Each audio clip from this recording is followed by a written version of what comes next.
Hello everyone, welcome to our channel. हम जो quantum की हमारी सीरीज है, this is the third lecture of that. इससे पहले अगर आपने वो दो लेक्चर्स नहीं देखे इससे पहले वाले, तो पहले वो लेक्चर्स देखिए, only then move to this lecture, because quantum है जो वो सीक्वेंस में ही चलेगी।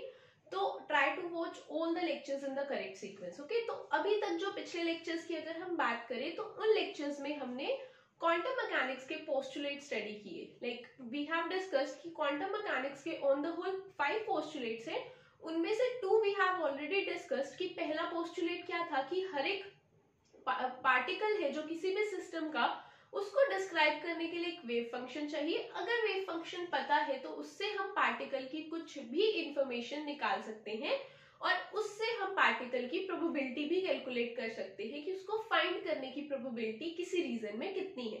This was the first postulate.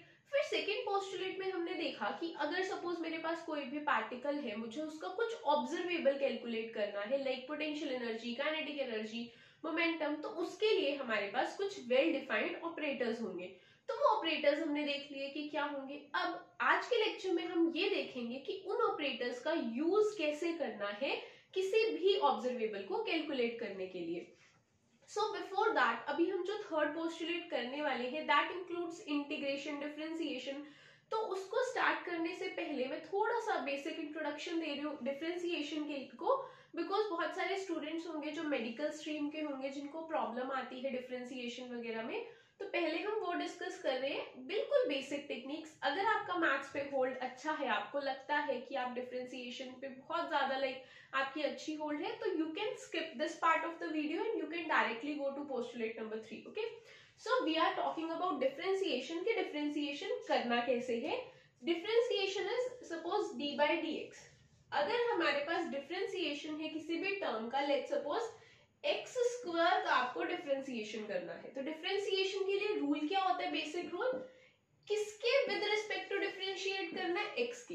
X के विद रिस्पेक्ट टू डिफरेंशिएट करना है तो उसकी पावर कितनी है, 2, तो पावर आ जाएगी आगे, और x as it is, power में से 1 क्या हो जाएगा, सबट्रैक्ट। तो कितना आ जाएगा इसका answer, the differentiation for this will be 2x। Similarly अगर मुझे डिफरेंशिएशन कैलकुलेट करना हो एक्स क्यूब का, तो सेम, पहले पावर आगे आ जाएगी, फिर x की पावर में से 1 सबट्रैक्ट हो जाएगा, मतलब 3 - 1 that will B 3x square. ठीक है, ऐसे ही अगर मुझे अब डिफरेंशिएशन करना है किसका, 5x4 का, तो सेम पावर आगे आ जाएगी। अगर पावर आगे आएगी, 5 ऑलरेडी यहाँ पे है, 4 is this, we will get 20। 5 4 4 आगे आ गया, 5 से मल्टीप्लाई 20, x की पावर में से 1 subtract, so it will be 20x3। ये तो बिल्कुल बेसिक डिफरेंशिएशंस है जो हम करते हैं।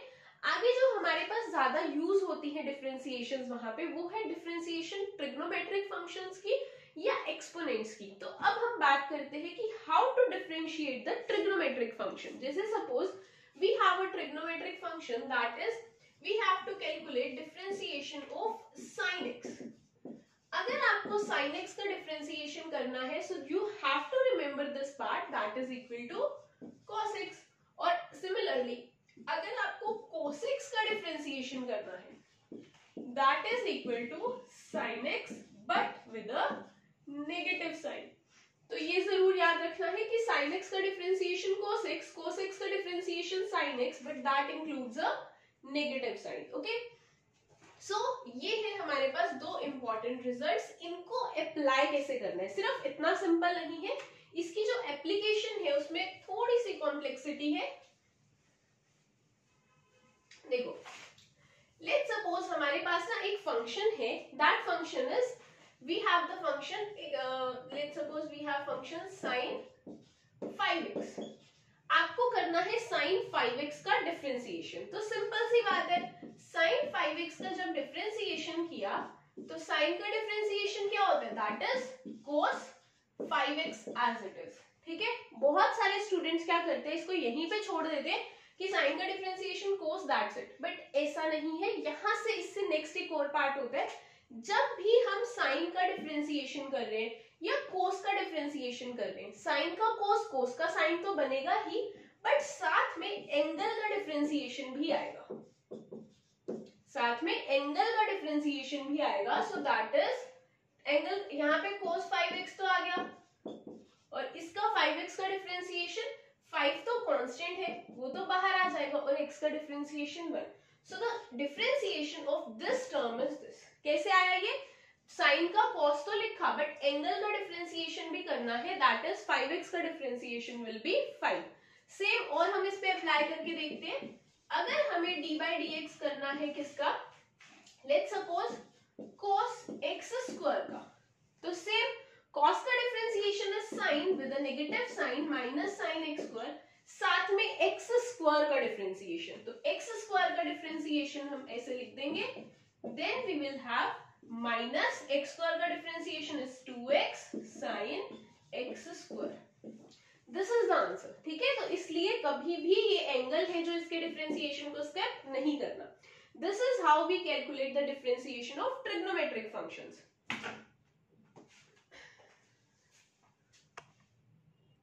ओके, सो अब हमने ट्रिग्नोमेट्रिक फंक्शंस का डिफरेंशिएशन देख लिया। उसके साथ ही जो if we talk about quantum, उसमें जो डिफरेंशिएशंस इन्वॉल्व होते हैं, एक्सपोनेंशियल फंक्शन के डिफरेंशिएशंस बहुत ज्यादा यूज होते हैं। वो कैसे हम करते हैं? Let's suppose we have to calculate the differentiation of e raise to power x। तो कैसे करते हैं इसका डिफरेंशिएशन? कभी भी एक्सपोनेंट की पावर में हो तो एक्सपोनेंट एज इट इज, साथ में हम कर देते हैं डिफरेंशिएशन ऑफ पावर। कैसे? ये एज इट इज आ जाएगा और डिफरेंशिएशन करना है पावर का, that is e raise to power x। x का differentiation is 1, answer is e raise to power x। Second, आपको डिफरेंशिएशन करना है e raise to power x square का, तो वो कैसे होगा? e raise to power x square as it is, साथ में पावर का differentiation, power is x square, तो that is 2x e raise to power x square. Third, अगर मुझे डिफरेंशिएशन करना हो e raise to power minus iota kx का, तो फिर वही बात, ये जो है ये एज इट इज, साथ में आपको करना है डिफरेंशिएशन किसका? पावर का।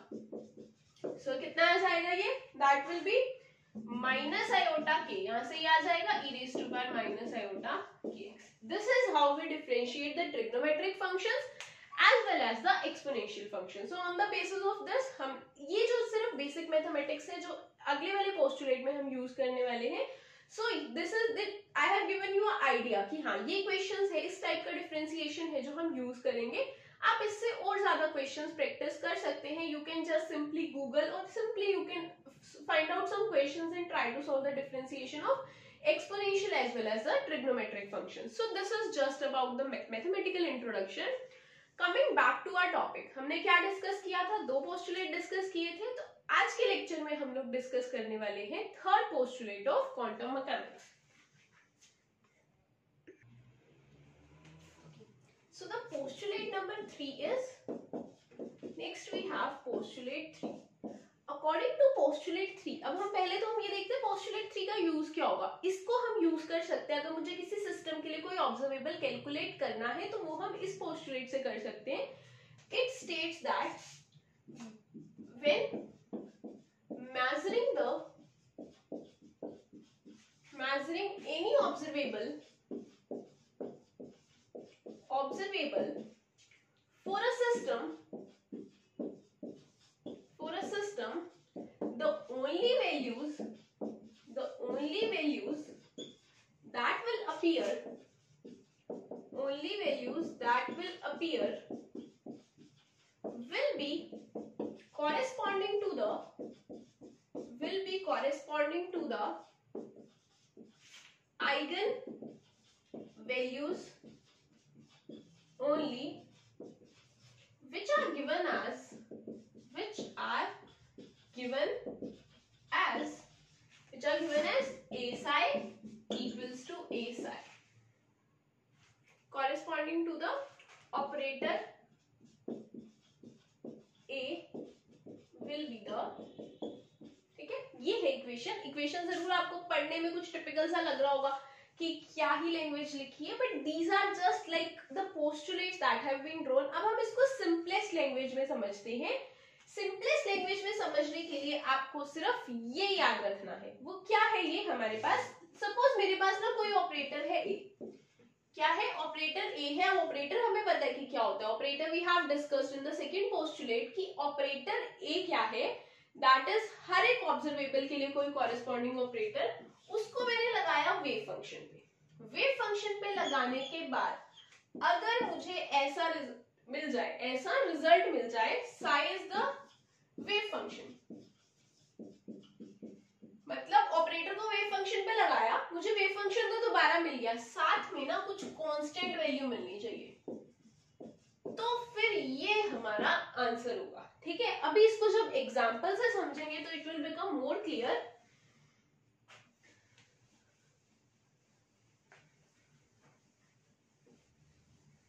देखो कैसे, मान लो मेरे पास कोई सिस्टम है, कोई भी सिस्टम, उसके लिए आपको, उसके लिए वेव फंक्शन है e raise to power iota kx, ठीक है, और आपको बोला जा रहा है कि इसका ना मोमेंटम निकालो। क्या निकालो? इसका मोमेंटम निकालो। तो आप क्या करोगे, आपको पता है कि मोमेंटम का ऑपरेटर क्या होता है, minus iota h cut curly by curly x। इसको अप्लाई करो किस पे, साई पे, करके देख लेते हैं। Minus iota h cut curly by curly x e raise to power iota kx, तो ये कैसे जाएगा, माइनस आयोटा h कट, अभी हमने ये किया ना इसका डिफरेंशिएशन, ये एज इट इज, साथ में आयोटा k, तो इसको जब सॉल्व करेंगे, iota square k h cut e raise to power iota kx, so that will be, iota square is -1, so that will be k h cut e raise to power iota kx। अब देखो क्या इसका result है, क्या यहां से हमें deduce करना है, a इज माई ऑपरेटर, ये हो गया मेरा a, दिस इज साई। इसको जब मैंने अप्लाई करा तो मुझे आंसर में क्या मिला, k h कट, और इसको साई लिख सकते हैं, ये साई तो है ना। अब देखो जब मैंने इस ऑपरेटर पे वेव फंक्शन अप्लाई किया तो मुझे क्या मिला, ये क्या ये इसके जैसा सिमिलर है, a की जगह a, साई की जगह साई, साई की जगह साई, स्मॉल a की जगह क्या मिल गया, k h cut. Now k h cut is constant, ये क्या है हमारे पास, this is the eigen value, और eigen value is nothing but it is the momentum. ठीक है, तो मतलब हम ऐसे करके किसी भी सिस्टम का मोमेंटम कैलकुलेट कर सकते हैं। सिस्टम का वेव फंक्शन पता होना चाहिए, सिस्टम का आपके पास मोमेंटम ऑपरेटर तो हर एक के लिए कांस्टेंट रहेगा, उस पर अप्लाई किया, कंडीशन बीइंग इस फॉर्म में आना चाहिए कि साई तो मेरे को वापस से ऑब्टेन हो जाना चाहिए, जैसे ये हो गया, साथ में कुछ कांस्टेंट टर्म आनी चाहिए, don't forget the term must be constant. कैसे, कहां पे ये कंडीशन फेल होती है, जैसे सपोज आपके पास एक सिस्टम है,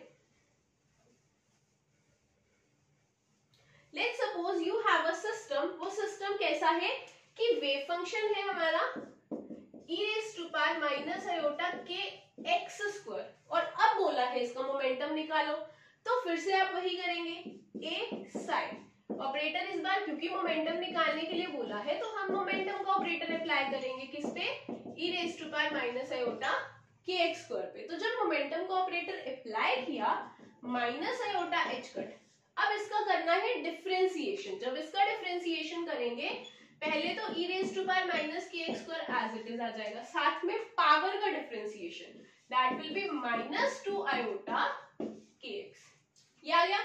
अब इसको जब हमने साथ में लिखा, we have plus 2 iota square h cut k x e raise to power, अब ना मैंने a साइन तो अप्लाई किया, मुझे यहाँ साइन तो मिल गया, बट क्या ये मुझे a मिला, क्या ये टर्म कांस्टेंट है, नहीं, ये टर्म कांस्टेंट नहीं है क्योंकि इसमें x है, और अगर इस टर्म में x है मतलब this is not the eigen function, this is not the eigen value. ये जो पूरा का पूरा ये वेव फंक्शन है, ये आइगन फंक्शन नहीं है, और ये जो मेरा वैल्यू आई है ये आइगन वैल्यू नहीं है, तो this can not be used to calculate momentum. ठीक है, तो कंडीशन क्या है, ऑपरेटर को जब वेव फंक्शन पे अप्लाई किया तो एक तो मेरे को वेव फंक्शन पूरा का पूरा मुझे वापस मिल जाना चाहिए, उसके साथ में कोई कांस्टेंट टर्म आनी चाहिए। अगर ये कंडीशन सेटिस्फाई हो जाती है तो ये जो कांस्टेंट टर्म है वो मेरा आंसर है। So this is how second third postulate can be used to calculate the value of any observable. तो ये समझ आया, अभी हम इसके क्वेश्चन प्रैक्टिस करते हैं, तो जो भी थोड़ा बहुत अगर कुछ भी कंफ्यूजन है तो वो क्लियर हो जाएगा। Okay, so next we have some questions to practise. check whether these are eigen function or not. If yes, calculate the eigen values. अगर तो eigen function है तो ठीक है, तो आपको eigen values कैलकुलेट करनी है, अगर नहीं है तो you can leave the question. Okay, so a क्या है d by dx, psi क्या है x स्क्वायर. पहले हम अप्लाई करके देखते हैं. अगर मैं a को psi में अप्लाई करूं तो I will get d by dx of x square. तो मुझे क्या मिला 2x. क्या मेरे को अपना वेव फंक्शन वापस मिल रहा है. वेव फंक्शन क्या था x स्क्वायर. क्या मुझे यहाँ पे ये a psi की फॉर्म में मिल रहा है. क्या मुझे वेव फंक्शन वापस मिल रहा है. नहीं ना, बिकॉज वेव फंक्शन तो x स्क्वायर था और मुझे मिला x. So this is not an eigen function. जब आइगन फंक्शन ही नहीं है तो आइगन वैल्यू तो कैलकुलेट कर ही नहीं सकते. Okay, so next question, dy dx you have to apply for sin x. अगर मैं अप्लाई करूं dy dx for sin x, that comes out to be cos x. तो मेरा वेव फंक्शन क्या था sin x, मुझे रिटर्न में क्या मिल रहा है cos x. क्या मुझे ये a psi equals to a psi का फॉर्मेट मिल रहा है. क्या psi की जगह psi मिल रहा है. नहीं ना, सो this is not an eigen function. Third पे अप्लाई करके देखते हैं. My wave function operator is on the wave function. d by dx अगर डबल डिफरेंशिएशन है तो आप इसको ऐसे लिख सकते हैं. ठीक है, तो जब d by dx of sin x करा, so that comes out to be cos x. पहले तो ये वाला d by dx as it is रखा, अंदर वाले का बन गया cos x, and that is equal to minus sin x. तो स्टार्ट कहां से किया था sin x से. क्या आंसर में sin x मिला. हाँ मिल गया. साथ में कांस्टेंट वैल्यू मिली है, दैट इज -1. सो जब मैंने a psi अप्लाई करा था तो मुझे a psi मिल गया in the form -1 sin x. So small a is -1. तो इससे क्या पता चलता है, इससे हमें ये पता चलता है कि ये आइगन फंक्शन तो है, साथ में जो आइगन वैल्यू है वो क्या आ रही है -1. सो this is how you calculate. Previous year में से बहुत सारे क्वेश्चंस आए हुए हैं जिसमें आपको क्या करना है, चेक करना है कि वो गिवन फंक्शन आइगन फंक्शन है या नहीं.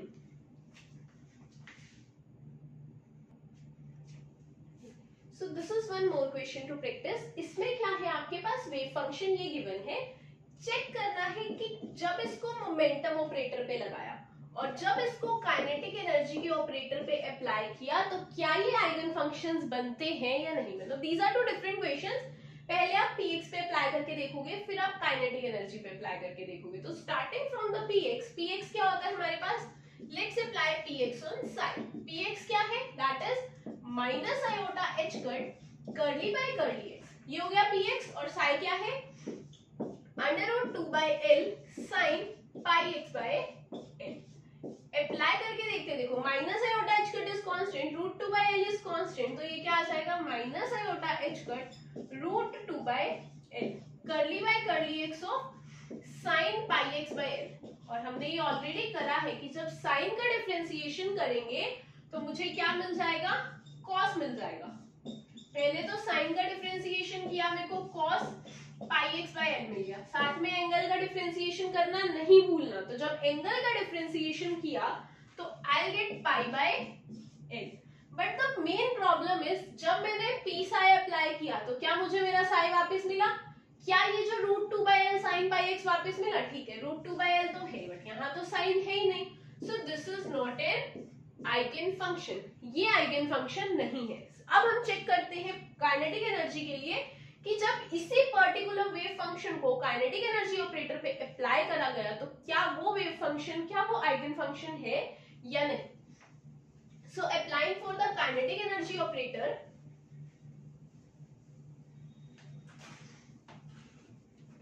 देखो अप्लाई करते हैं काइनेटिक एनर्जी ऑपरेटर पे.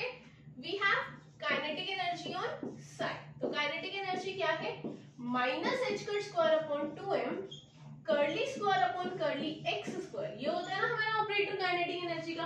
इस पे अप्लाई किया sin √2/l sin pi x by l. ठीक है, तो अब देखो ये तो कांस्टेंट है, ये तो आ जाएगा बाहर. -h²/2m √2/l. ठीक है, कर्ली दो बार करना है तो पहले हम इसको अलग अलग करके लिख लेते हैं. एक बार मैंने लिखा फिर दोबारा लिखा. That will B sin pi x by l. ये किया. अब ये तो कांस्टेंट है, इसको बार बार नहीं लिखते हैं, पहले हम इसका डिफरेंशिएशन करते हैं. जब इसका डिफरेंशिएशन करेंगे वी विल गेट साइन का differentiation cos pi x by L और साथ में पाई बाय एल मल्टीप्लाई में, ठीक है। तो पाई बाय एल भी बाहर आ जाएगा, तो we have minus H square square upon 2m root 2 by L साथ में पाई बाय एल बाहर। चलो ये तो काम खत्म। अब एक और डिफरेंशिएशन बचता है ना, जब दोबारा डिफरेंशिएशन करेंगे ये टर्म तो मुझे एज इट इज मिल जाएगी, और करली बाय करली एक्स जब इसका करेंगे sine pi x bye L साथ में पाई बाय एल एक और आ जाएगा, एक तो ये था एक और आ जाएगा। So the final function that we have is root 2 by L pi by L का होल स्क्वायर। एक पहले था एक वहां से आ गया। अब देखो वेव फंक्शन क्या है, ये क्या मुझे मेरा वेव फंक्शन वापस मिल रहा है? ऑब्वियसली वापस मिल रहा है। देखो ये है और ये है, वेव फंक्शन तो वापस मिल गया, मतलब ए साई की फॉर्म में इसको लिखा जा रहा है बिकॉज साई तो मुझे वापस मिल गया। Talking about small a constant होना चाहिए। ऑल दीज वैल्यूज इधर इट भी एच कट है, एम है, पाई है, एल है, ये सब कांस्टेंट है। So yes this is an eigen value, eigen function है ये, और इसकी जो आइगन वैल्यू है दैट इज माइनस। अब जो माइनस है ये भी इसी फंक्शन का ही पार्ट है, तो हमारा जो आंसर आ जाएगा that will be H cut square upon 2m root 2 by L pi by L square. Root 2 by L नहीं आएगा बिकॉज वो वेव फंक्शन में जाएगा। ये जो माइनस है, जब हमने कॉस का डिफरेंशिएशन किया तो एक और माइनस आएगा, then it will become plus. Okay, so the final answer means eigen value जो हमारी आ रही है that is this value. Okay, so this is how we calculate the eigen functions, this is how we calculate the values for a observable. ठीक है, तो this is the third postulate. ये सब क्वेश्चंस कुछ स्टैंडर्ड बुक्स के हैं, कुछ examples उठाए हुए उन बुक से। बाकी नेक्स्ट अभी हम क्या करेंगे, कुछ प्रीवियस ईयर के क्वेश्चंस डिस्कस करेंगे from this topic. Okay, so this is a question of June 2017 CSIR exam. Which of the following functions below is a common eigen function for d by dx and d square by dx। Question क्या है कि चार options हैं, आपको बोला हुआ है कि कौन सा ऐसा है जो दोनों के लिए आइगन फंक्शन होगा, इधर it be d by dx और d square by dx। तो अप्लाई करके देखते हैं। अगर मैं इसको d by dx पे अप्लाई करूं cos x, तो मुझे क्या मिल गया sin x। ये तो हम ऑलरेडी कर चुके हैं ना कि जब cos x पे सिंपल सिंगल डिफरेंशिएशन किया तो मुझे sin x मिलता है। This is not an eigen function. इसके लिए ही नहीं आया तो उसके लिए क्या ही चेक करना। kx जब हमने d by dx पे लगाया तो मुझे क्या मिला k। मुझे मेरा जो वेव फंक्शन है वो वापस मिलना ही मिलना चाहिए हर हालत में, और उसके साथ कोई कांस्टेंट टर्म होनी चाहिए। यहाँ तो मेरा वेव फंक्शन ही खत्म हो गया, kx का सिर्फ k बचा। सो this is also not an eigen function. इस पे अप्लाई करके देखते हैं e raised to power iota x पे।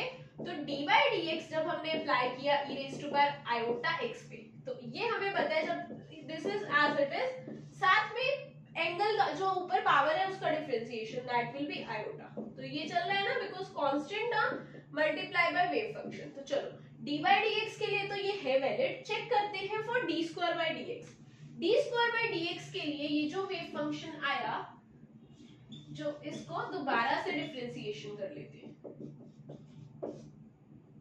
ये जो आया d by dx लगाने पे उसको दोबारा डिफरेंशिएशन करेंगे तो मेरे पास आ जाएगा e raised to power iota x, और आयोटा साथ में फिर say that is iota square. So that will B -1 e raised to power x। फिर से मुझे मेरा वेव फंक्शन वापस मिल गया। ठीक है, दोनों बार मुझे मेरा वेव फंक्शन वापस मिल रहा है। एक बार साथ में कांस्टेंट टर्म आ रही थी आयोटा, दूसरी बार साथ में कांस्टेंट टर्म आ रही है -1। तो this is a eigen wave function. ठीक है, इस पे अप्लाई करेंगे तो ये हमने पहले वैसे वी हैव ऑलरेडी सॉल्व की। अगर मैं d by dx इस पे अप्लाई करूंगी तो मुझे आंसर में मिलेगा e raised to power -x square साथ में 2x। तो x आ गया ना, मेरी आइगन वैल्यू कांस्टेंट नहीं आ रही। ठीक है, मेरे को मेरा वेव फंक्शन वापस मिल रहा है, बट साथ में जो वैल्यू आती है वो कांस्टेंट होनी चाहिए, but here it is not constant. Here the value contains x, so this is also not an eigen function common for those. So the answer, correct answer is, ये question है जून 2017 में, 4 marks का question था, इतना simple सा। तो इससे आपको क्या करना था, कैलकुलेट करना था कि ये पर्टिकुलर जो वेव फंक्शन है किसके लिए, दोनों के लिए कौन सा वाला आइगन फंक्शन है। ठीक है, so this is about the third postulate. अभी इससे नेक्स्ट एक क्वेश्चन है दैट थोड़ा सा टिपिकल है, that is a question of December 2019। एक बार आप उसको सॉल्व करने के ट्राई करना, अगर नहीं सॉल्व होता है तो उसका सॉल्यूशन आपको नेक्स्ट वीडियो में मिल जाएगा। Okay, so that will be all for this lecture.